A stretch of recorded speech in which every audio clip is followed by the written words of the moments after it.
I don't think there is any particular role, correct me if I'm wrong, that you probably would be offered and you would not be able to portray unless it's. Unless it involves singing and dancing. I have failed repeatedly in such roles.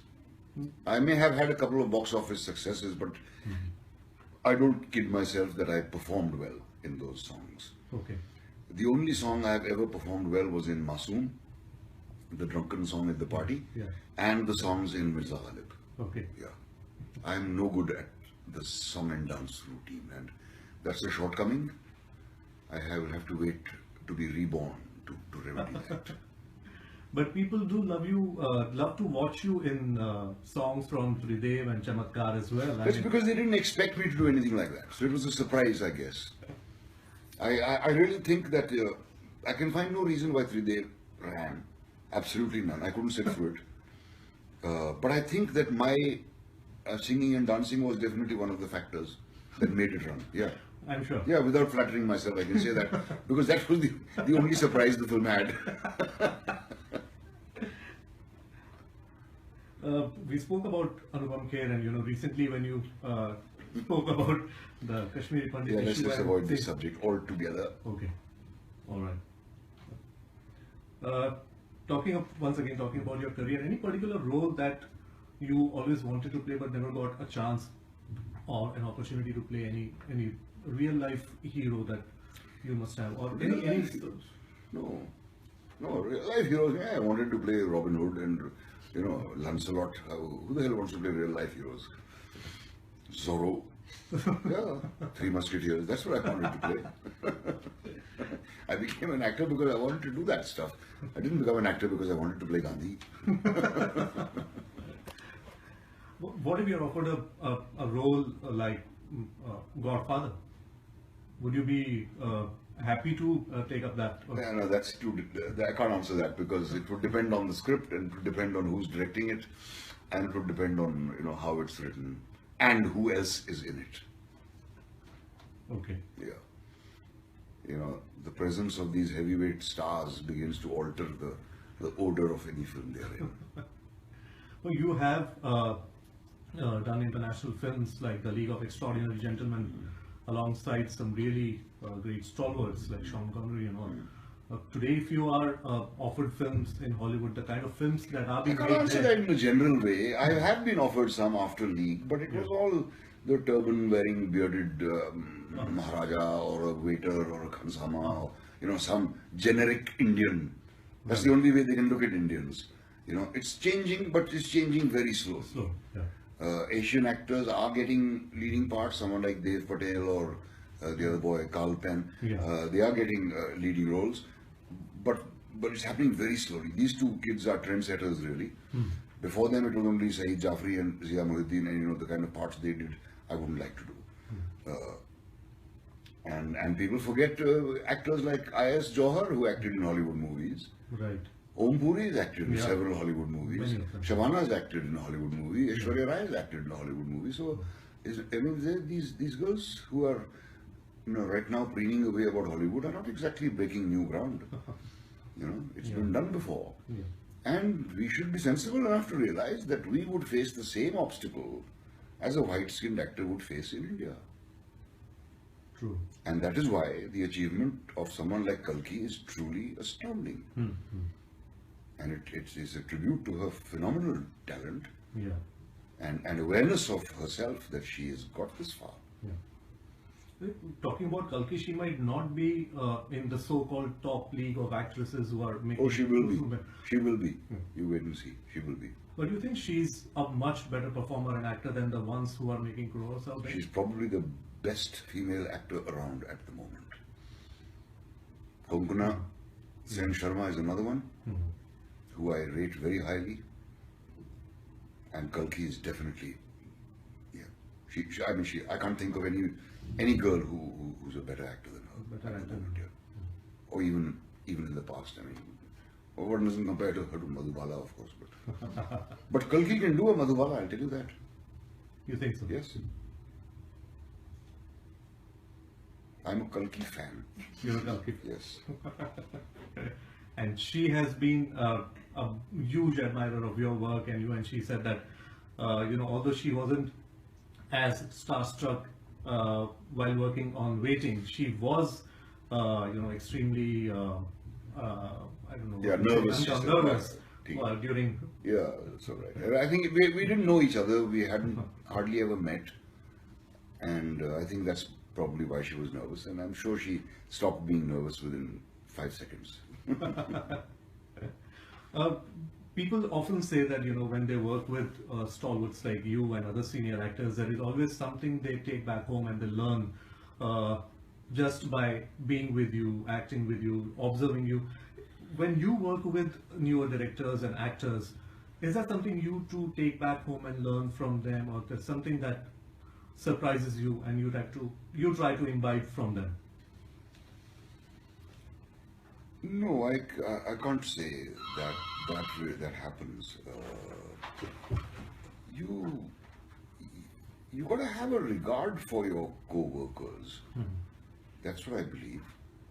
I don't think any lesson that you encounter really kicks in that soon.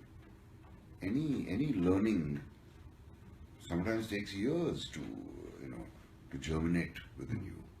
So it's difficult to say. Certainly one picks up things from people one encounters, but I find it difficult to pinpoint exactly what. Okay.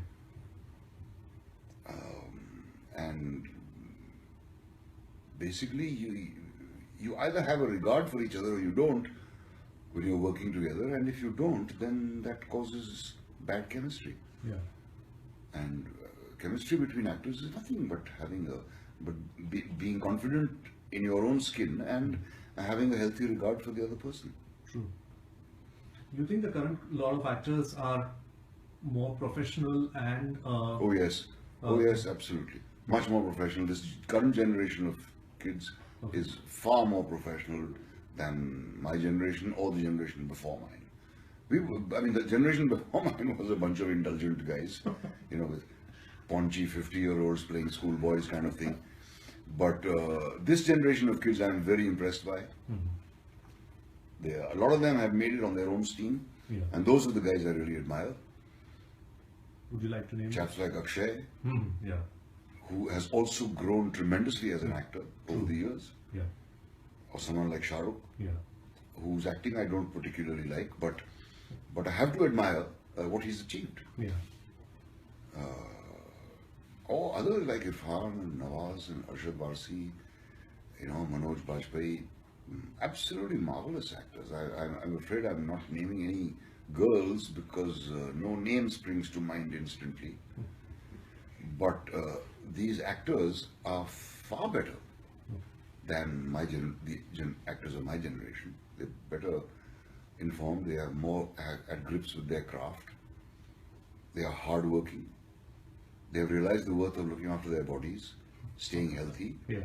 Most of them don't have bad habits. A guy like Akshay or a guy like Amir, they don't have bad habits. And they are punctual and hardworking kids, and they're more cinema savvy, definitely. But the generation that has seen your work or actors before you, and when they see today's actors, they feel, although they're professional, the audience feel that they are not as good actors per se as the earlier generation had been. No, how can you say that? I don't think that is so. There's something about nostalgia, that kind of rubbish. But I don't think that's true. In fact, when I acted in Mohra with Sunil Shetty and Akshay, both my sons were rather small. Imad was about 5, and Vivan was about 3. So they both loved Sunil Shetty and Akshay Kumar, and barely even noticed me. Yeah. So yeah, and no, because the fact is that and then a guy like Akshay does attempt, daring stuff as well. He challenges himself, which is wonderful. And he has been doing different kind of stuff, like he does he does comedy, and then he does a airlift, and he's also interested in other serious things. He doesn't want to go on beating up baddies for the rest of his life, which I understand. And the fact that he's got bored of doing it just illustrates his own intelligence. Yeah. You said that the new actors like Dev Patel and Karl Penn, they are doing well in the international cinema. One last question here. But that's when people feel that if they could do well and if they are getting good parts to play, what is stopping stalwarts like you and other senior actors from doing more films internationally? I mean, The League of Extraordinary Gentlemen was back in 2003. It's been 13 years. As I said, I was offered similar parts which I was not interested in doing. Hollywood also likes to slot actors into categories and not let them get out of that pigeonhole, just like our Bombay industry. Okay. It's a question of, I think that a breakthrough by an Asian actor is not an impossibility, and it's not very far away either Okay. in the West. But it will have to be an actor whose cultural reflexes are Western. Right. He may have brown skin, and he may be 100% Malayali or Bengali or whatever, but his cultural reflexes have to be Western. Okay. In any case, in Britain, the difference is dwindling because you have all these Pathans and Punjabis who are all fair-skinned, blue-eyed, who can now pass off as Britishers, Yeah, very true. And their accent also, you can't tell that they are not from from Europe. Yeah. That'll happen in America as well, but we've missed the bus. And I'm unlikely to get the role of Dumbledore in the next Harry Potter. And, though I was asked when Richard Harris died, I had an agent at that time who did my league, who asked me if I would like to audition for Dumbledore, and I said no, I would not like to audition for anything. I wouldn't mind playing it if it's offered to me, but I will not audition. Okay. Yeah. Thank you very much, sir. It's absolutely pleasurable talking to you. All right.